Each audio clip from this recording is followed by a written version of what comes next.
بسم اللہ الرحمن الرحیم۔ السلام علیکم ورحمۃ اللہ وبرکاتہ۔ محترم ناظرین، حضرت عائشہ رضی اللہ عنہا سے روایت ہے کہ ایک شخص رسول اللہ صلی اللہ علیہ وسلم کی خدمت میں حاضر ہوا اور آپ کے سامنے بیٹھ گیا۔ پھر عرض کیا، یا رسول اللہ، میرے پاس کچھ غلام ہے جن کی حالت یہ ہے کہ بسا اوقات وہ مجھ سے جھوٹ بولتے ہیں، میری چیزوں میں خیانتیں بھی کرتے ہیں، میری نافرمانی بھی کرتے ہیں، اور میں ان کی ان حرکتوں پر کبھی انہیں گالیاں دیتا ہوں اور کبھی مارتا بھی ہوں۔ بس کیا حال ہوگا میرا قیامت کے دن ان کی وجہ سے،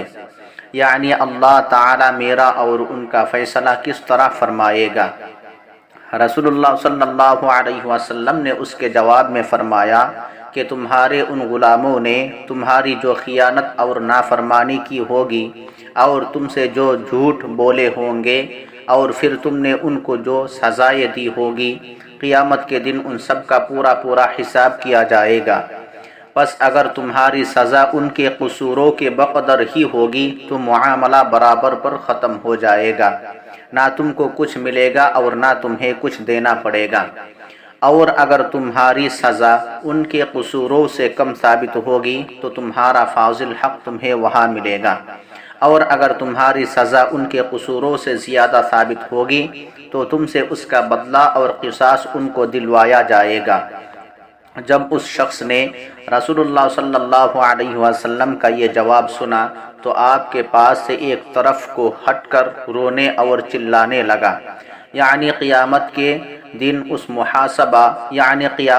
محاسبہ اور پھر وہاں کے عذاب کے خوف سے جب اس پر گریہ غالب ہوا تو وہ ادب کی وجہ سے رسول اللہ صلی اللہ علیہ وسلم کے سامنے سے اٹھ گیا اور ایک طرف کو ہٹ کر بے اختیار رونے اور چلانے لگا۔ رسول اللہ صلی اللہ علیہ وسلم نے پھر اس سے فرمایا، کیا تم قرآن مجید میں اللہ تعالیٰ کا یہ ارشاد نہیں پڑھتے،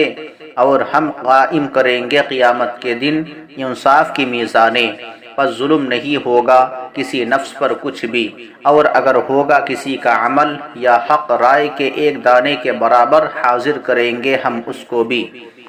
اور کافی ہے ہم حساب کرنے والے۔ اس شخص نے عرض کیا، یا رسول اللہ، یہ سب کچھ سننے کے بعد میں اپنے لیے اور ان کے لیے اس سے بہتر کچھ نہیں سمجھتا کہ لوجہ اللہ آزاد کر کے ان کو اپنے سے الگ کر دوں۔ میں آپ کو گواہ کرتا ہوں کہ میں نے ان کو آزاد کر دیا اور اب وہ آزاد ہیں۔